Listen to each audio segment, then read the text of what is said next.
Hi, my name is Bill Carrier. This is session 6, God's multiplication table. And this video has two purposes to it. First is informational.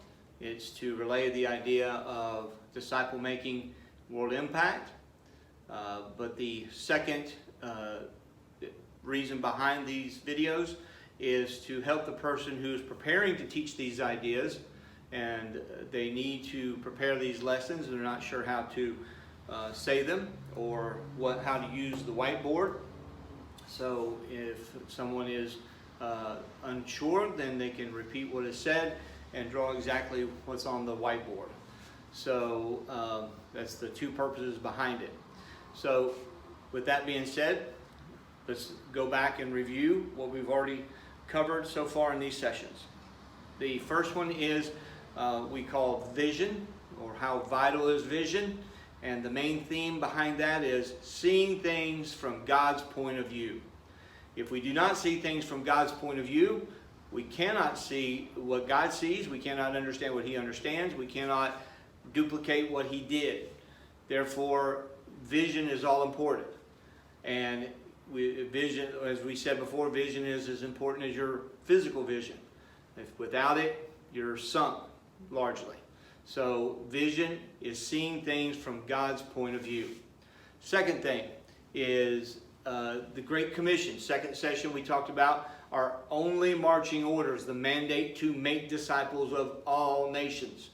And it's not, again, it's not up for debate. It is the mandate that Jesus gave us as His disciples, just like He gave it to His 12. And so we can either get on board with what God says, or we can go our own way. But our only marching orders is the Great Commission. Go everywhere and make disciples of all nations. Third thing we did was we looked at the vocabulary, or the terms. Disciple, discipling, discipler, disciplines. We looked at those things and we defined those. It's not up for debate. It's not what I think, not what you think. It's not what we think. It's what God says. Truth is what God says. So what did Jesus turn His men into? You can see what He turned them into. So when He stood on that mountain and said, go make disciples, He meant a particular kind of person. Is it a believer? Yes. Is it somebody that accepted Christ? Sure. But it's bigger than just somebody who audits or listens to a message or calls themselves a believer or a Christian. It's bigger than that. The idea is world visionary, world impacting disciples. The fourth thing we looked at was Theophilus and Luke. How Luke spent his life and time and energy to impact one man. Wrote 25% of the New Testament to one man. One man writing to one man to impact one person that would eventuate into world impact. So we looked at how Luke and Paul, the relationship and the discipling issue, process there. So we need to think of God's thoughts now and look at how He looks at things, not how we look at things. So that was the fourth session. The fifth session was we looked at the essentials for making disciples.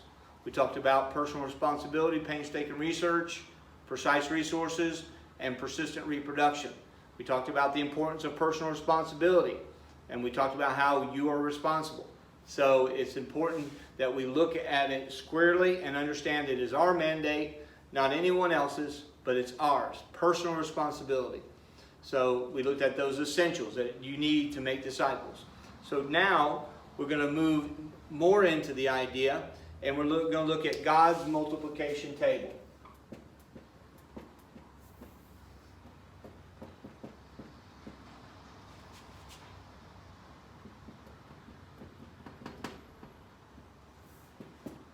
God's multiplication table. Basically what this is if you were to build disciples, what are they going to look like? How does this process work? How is it going to eventuate into building disciples? We're going to go to 2 Timothy chapter 2, verse 2 is our text. And we're going to read from there, and it says, "And the things that thou hast heard of me among many witnesses, the same commit thou to faithful men, who shall be able to teach others also." Now, what I've said to you is the genius of Christianity in a verse. That is the genius of Christianity in a verse. You need to examine that 1,000,000 times. At least 1,000 times to begin with. And keep hearing it. And in this chapter, we're going to be examining some ideas about what a disciple is. So, without reading the whole text, we're going to be jumping around inside of it. But the first point is the profile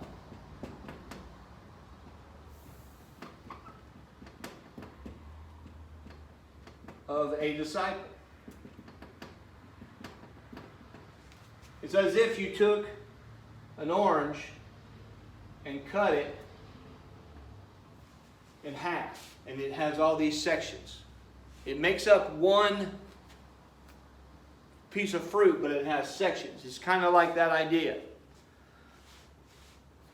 The first quality is in verse 1 of 2 Timothy chapter 2. Paul says to Timothy, "Thou therefore, my son, be strong in the grace that is in Christ Jesus." So, first, he's a son. So, what does a son do? Well, a son looks like his parent.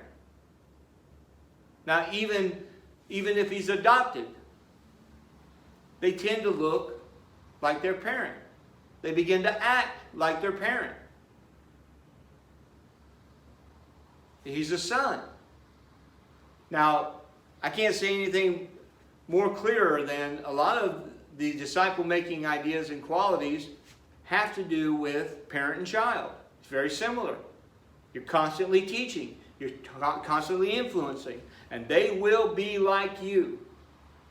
How much are you like your parents? How much are your children like you? There you go. So a son increasingly looks like their father. They want to please their father. They want to act like their father. So the first one is a son. The second one is a soldier. A soldier. In verse 3 it says, "Thou therefore endure hardness as a good soldier of Jesus Christ. No man that warreth entangleth himself in the affairs of this life, that he may please him who hath chosen him to be a soldier." So the idea here is a disciple is going to be a soldier. And it says endure hardness. Think about basic training. Think about all the training they go through to become a soldier. Now a soldier, when he signs up for it, he's not signing up for safety. That's the opposite of a soldier. You see, we have this safety first mentality of a believer when that's not in the contract whatsoever. Not at all. Because a soldier may go to war, what happens? He might die. He might lay down his life for the benefit of others. Remember also, we talked about in the Great Commission, a soldier does what? He puts on the uniform. He's identified. Because if he's not identified, what happens? Everybody might shoot at him. Not just one side. But it says in verse 4 that he does not entangle himself. He does not wrap himself up in things that's going to slow him down. Now you're starting to see what a disciple does. He's not going to entangle himself in things that's going to slow him down. But he wants to please the one who recruited him, which is one that chose him. So this is another idea of a disciple. The third is an athlete. An athlete.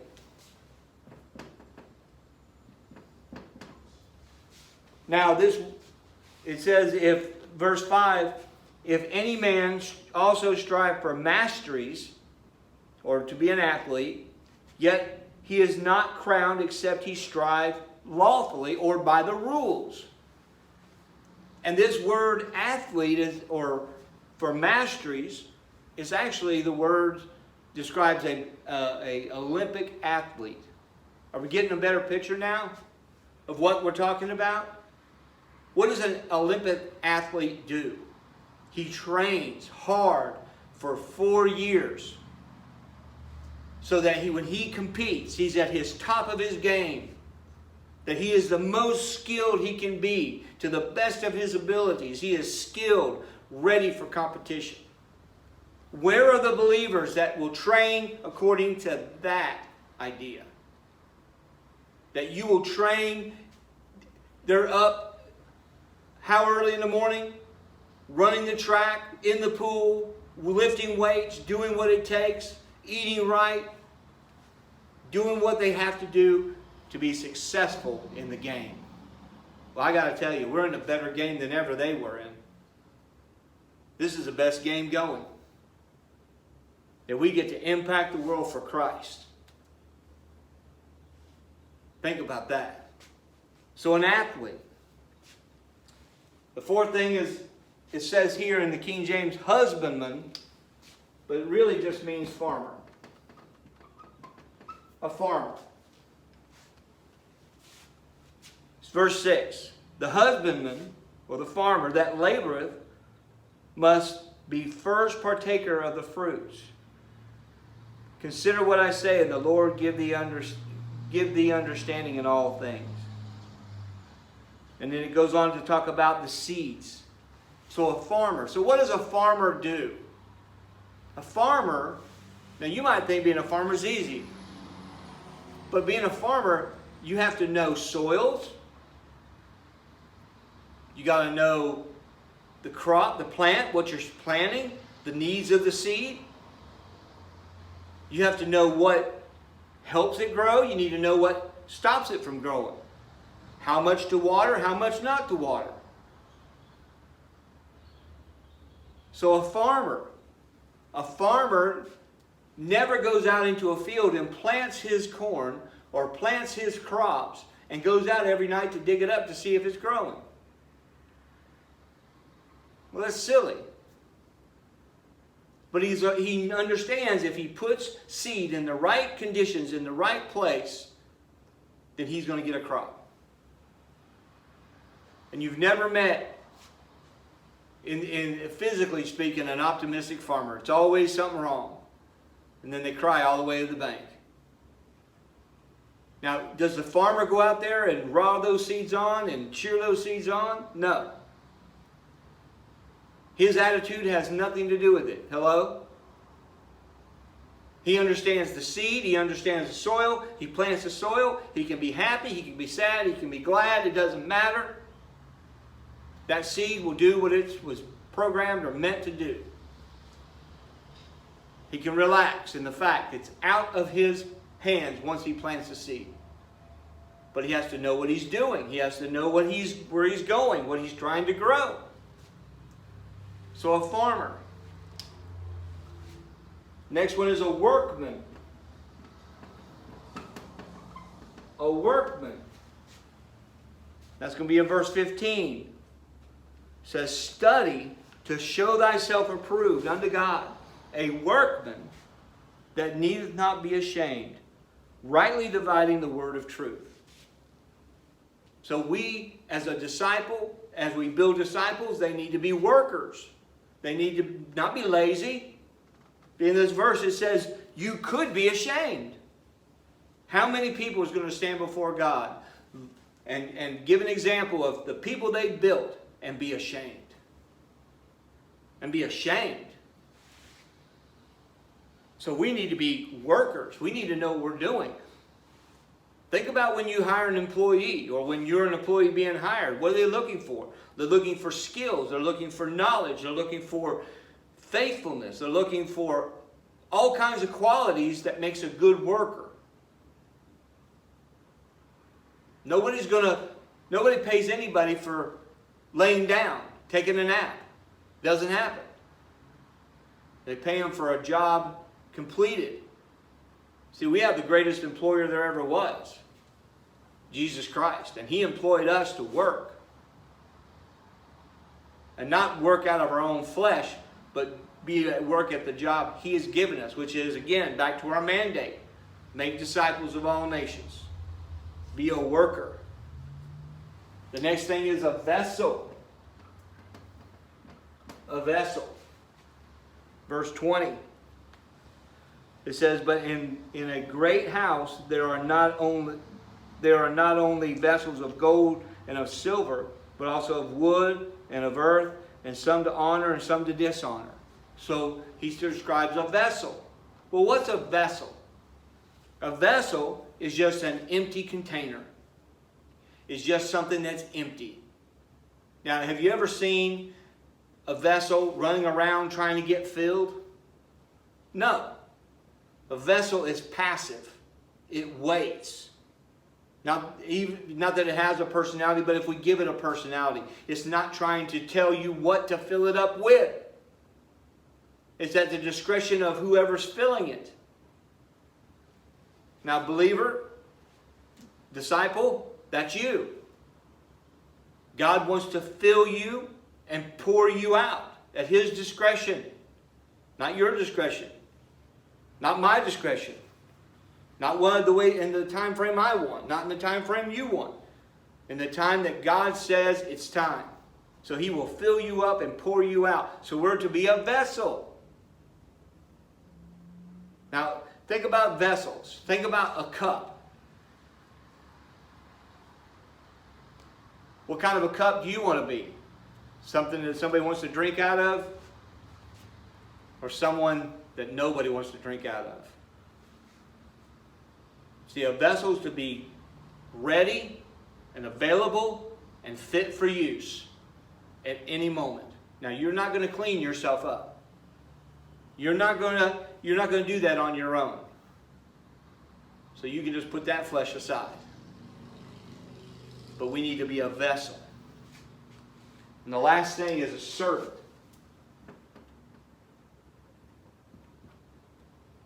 A servant.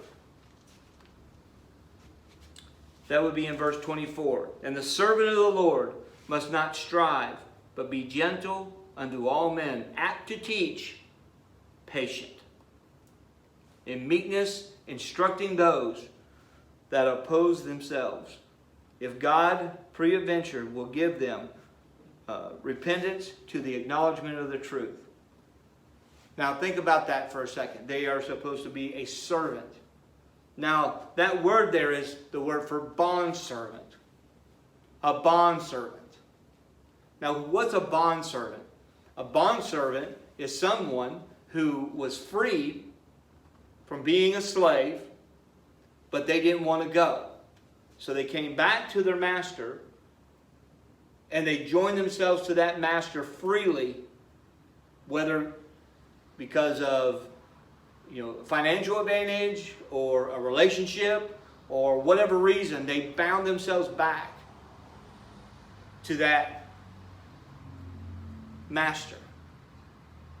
Well, that's us. We are a bond slave. We have been set free. But now we have been set free. Now we are free to be a slave, to be a servant. Let me tell you the good news about being a bond slave. A bond slave has no schedule of their own, has no property of their own, has no bank account, no money of their own. They're completely free and at the master's discretion. So a bond slave is dispatched at any moment when the master says. When he says go, you go. When he says come back, you come back. When he says stay, you stay. And here's the good news. If you're a bond slave and the master sends you to go get something from the store or asks you to go to a destination far away, guess what? You're not on your dime. You're on his dime. Now I will tell you that idea right there matches the New Testament version. If you get on His purposes, His ideas, He will endorse and fund wherever He sends. Now, I can't say anything bigger than that. To be a servant. So look at these. A son, a soldier, an athlete, a farmer, a worker, a vessel, a servant. See, these are all disciplined ideas. You will not be successful at any of these without discipline. If you're not faithful, if you're not committed, if you're not willing to lay it all down for Christ, you will not be any of these. You will be hamstrung. You will not do it. But this is a profile, just like I was talking about cutting a fruit in half with the sections. When you cut an orange in half, it has all the sections. This is one disciple and quality. But this isn't the extensive list. This doesn't show all the qualities. It's just a good start. You might be saying, well, that looks like a finished work. Well, unfortunately, we've diminished what this is about. And you will be well on your way if you have those qualities. But they're not the only qualities.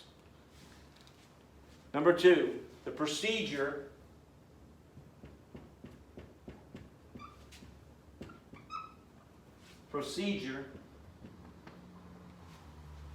for multiplying disciples.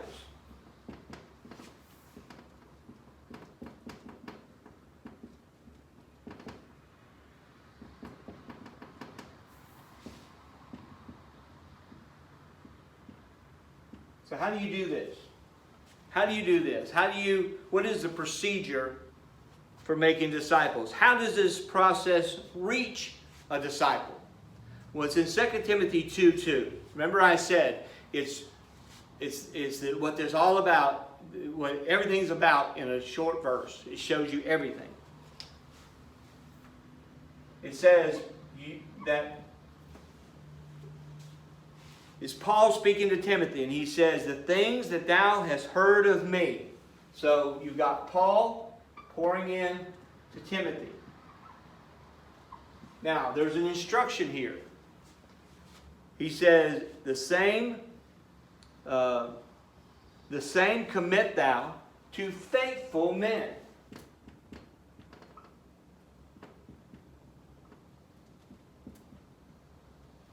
To faithful men. Now, I want to stop right there for a second and talk about the faithful men. Now, understand that he's looking for a particular kind of person. Why? Why would you be looking for a particular kind of person? Because these are ideas that cannot just die on a person. They can't die in one generation. They need to be passed on to the ends of the earth, to the end of time. And you will not do it without a faithful person. A faithful person is someone who shows up. Not just shows up because you called them. Not shows up because you badgered them. Not shows up because you whined at them. A lot of people say, well, I try to meet with people, but, they're just not interested. Or I teach people, but they never repeat what I'm saying. If you're teaching a disciple and they never repeat exactly what you're saying, I'm talking about truth now, you're carving dead wood. You're wasting your time. You're looking for a particular kind of person, a faithful person. Someone who's going to take these ideas and they're going to run with these ideas. And some people say, well, I can't get anybody to follow me. Well, guess what? You ain't going nowhere. That's why they're not following you. Some people will follow people even if they're going in the wrong direction because they're moving. The best thing is you're looking for faithful men. To a point. Now you're going to look for another type of person.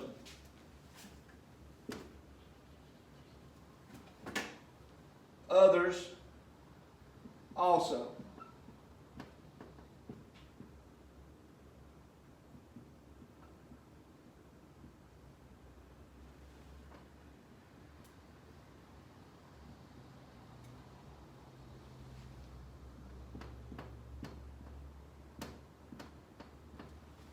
others also.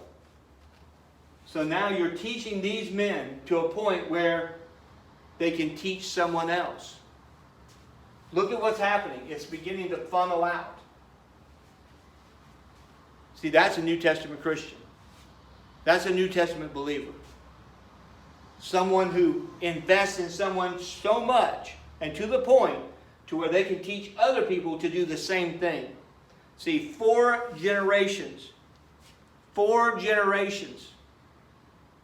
Think about that. Some people would like to be the Apostle Paul. You could have the knowledge of the Apostle Paul, and it wouldn't make any difference. It dies in you. But you may have a Timothy. You may have somebody that you're investing in. But they're not looking for faithful men. They're not looking to take it and pour it into somebody else. It dies with them. You are a failure. It's not just about teaching the first line. You might have someone who does this, but if it never eventuates to others also, it's not New Testament Christianity.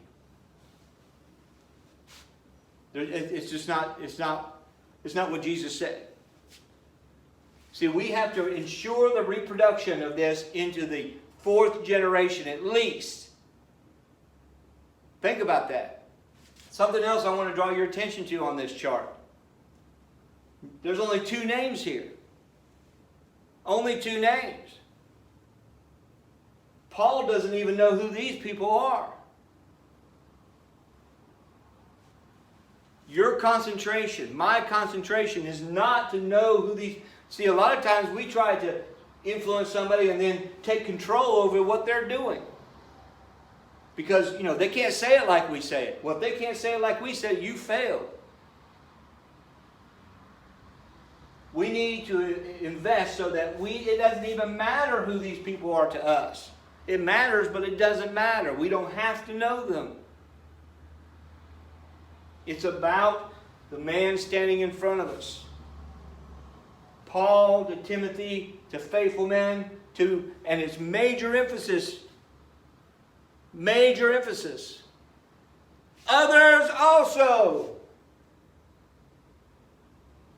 So where's the stress? That they might be able to teach others also. It's right here. So Paul looked through Timothy to the people he would influence, to others also.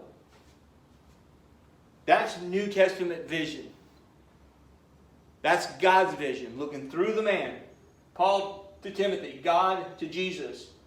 Looking through the man to the 12 that he would influence, that they would influence. That's the standard of New Testament Christianity. But how do you make people hear? What does hearing entail?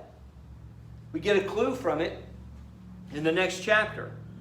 Chapter 3, 2 Timothy chapter 3, verse 10 and 11. But thou hast fully known my doctrine, manner of life, purpose, faith, long-suffering, charity, patience, persecutions, afflictions, which came unto me at Antioch, at Iconium, at Lystra, what persecutions I endured, but out of them all the Lord delivered me. You see, here's the principle. It's more caught than taught. It's more caught than taught. Mark 3:14 is the with him principle. You see, Paul taught Timothy not in a classroom. You can't teach this in a classroom. This is on-the-job training. As you go, make disciples. Take them with you. Paul says, you knew everything about me. The curtain comes down. Everything's visible. How do you make people hear? Not just speaking to them, but with your life, with your actions, with what you do. They go with you. And there's word that Paul uses in chapter 2 verse 2. He says, commit thou. The word commit. Now the word commit is a banking term. The word commit means to invest with an expectation of return or to make a deposit. Now, if you are playing the stock market, or if you have a 401k or some sort of investment, let's say that you had $100 and you went down to the local bank and you said, I'd like to put this in the bank and I'd like to invest this. And the guy says, thank you very much. And he takes your $100. And then 6 months later, he says, come back in 6 months and you'll collect your investment. And you go back to that man and he says, here's your money, $100. And you're going, whoa, wait a minute. I invested that money. I just don't want the principal. I want the interest as well. Because if you invest money but only get the principal back, that's not a very good investment. That money didn't do anything for you. So what's Jesus looking for? He's looking for his investment. What he sowed into you, what he sowed into me was what? Himself, Christ. So what's he expect out of us? Just himself? No, he expects himself out of you and the next person and the multiplication and the interest. So Paul's using the same term here. He's got the same, he's projecting the same idea. Commit or deposit into somebody. Let me ask you a question. Is your life more of a expenditure where you spend the money and it's gone, or is it an investment? How many believers are investing their resources, spiritually speaking, into someone else? Not just giving it and expending it or spending it out, but investing it. Think about these things. We need to invest, not just spend. I'm going to give you some examples about how multiplication works. Let's say that we had a super evangelist.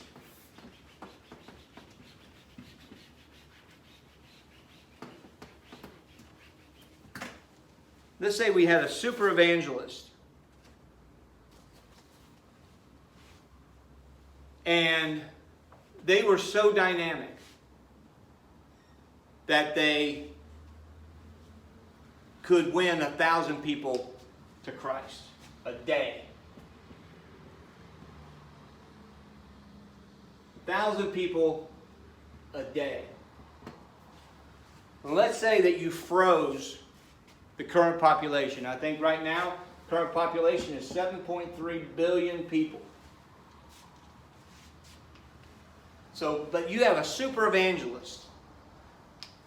They win 1,000 people a day, 365,000 a year. Now, if anybody was like doing that, it would be heralded bigger than Billy Graham. Think about that. Bigger than Billy Graham. But let's say that this is an example. 1,000 people a day, 365,000 people a year. How long would it take them to reach the population of the world? If you could freeze the population, nobody lives, nobody dies, and it stays the same, it would take you 16,000 years to reach the current population. And all you're doing is making conversions, not disciples. You're just winning people to Christ. It would take you 16,000 years. Okay? Now let's take the disciple maker. Let's say that he takes one person and disciples them for 1 year.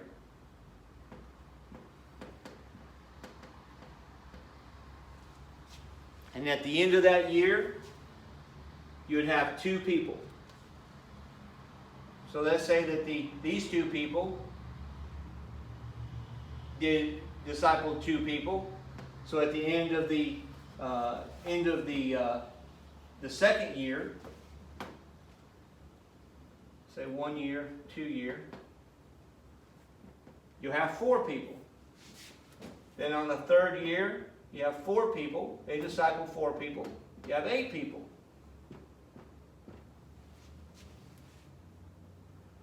And at the 4th year, you have the 8 people. Disciple 8 people. You have 16 at the end of the 4th year. Now, at the end of the 4th year, if you multiply this, the evangelist already has over 1 million people. One to Christ. Not disciple, just one to Christ. While the disciple maker only has 16 people. Now, if you were to evaluate on that moment, on the end of the 4th year, you look at the evangelist, they have over 1 million conversions. And the disciple maker has 16 people. You would never bank on the disciple maker. But when multiplication kicks in, the 16 become 32, the 32 becomes 64, keeps rolling over, 128, and it starts to grow. Listen, in the 26th year, the disciple maker passes the evangelist. And in 35 years, not only did he win the world, he discipled the world in 35 years and with the population unfrozen.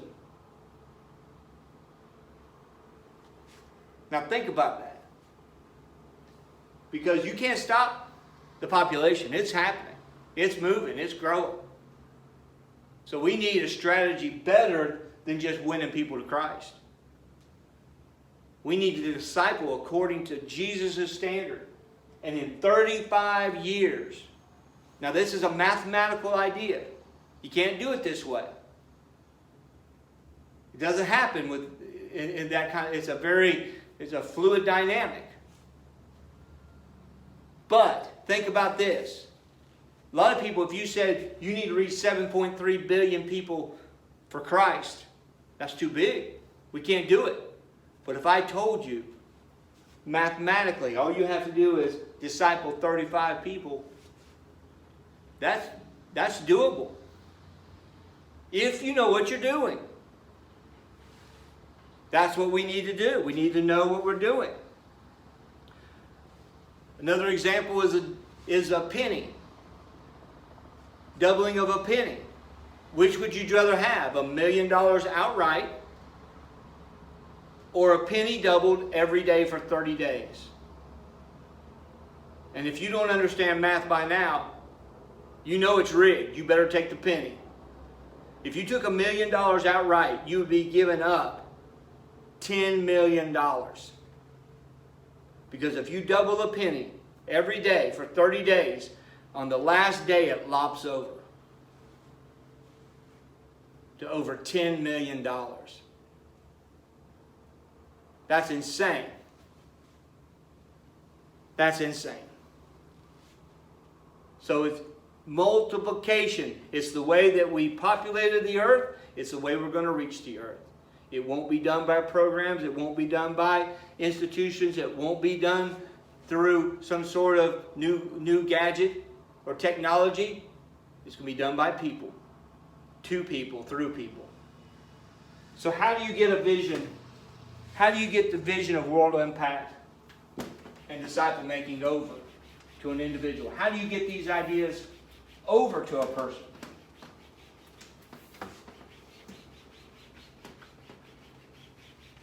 The first one is the most important. You must see it clearly.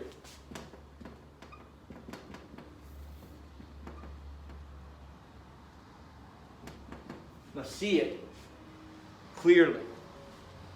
In other words, if you don't understand what you're doing, if you have not prepared yourself, if you have not gotten ready, if you don't understand exactly what you're doing in this, you will not build disciples. You must see it clearly. That's I can't say that enough. You need to start at the basics, at the foundation, understanding what it is you're doing, what it is you're building before you begin. That way you know where you're headed. See it clearly. You must say it consistently.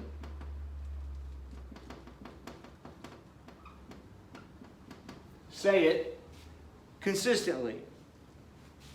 Not just say it once, but say it over and over again. Repeat it, repeat it, repeat it. Say it consistently. Now this is a big one.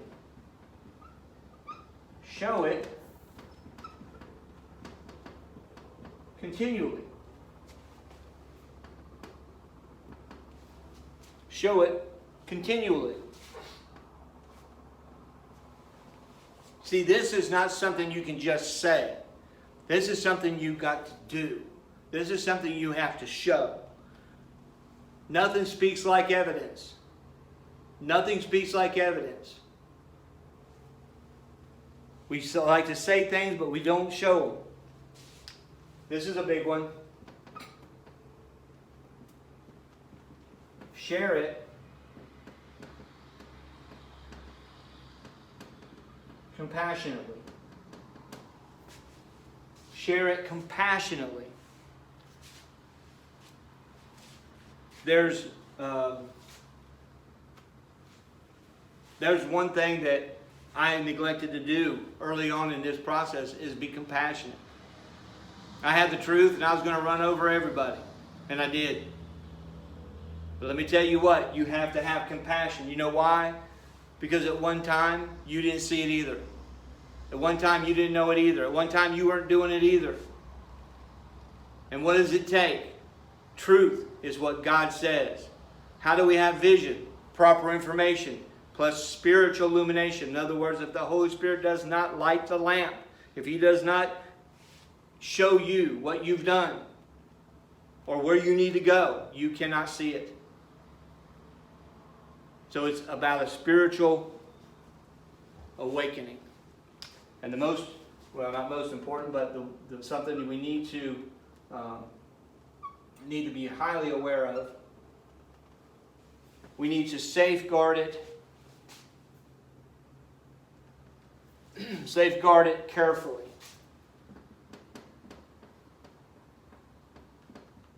Safeguard it carefully. Why?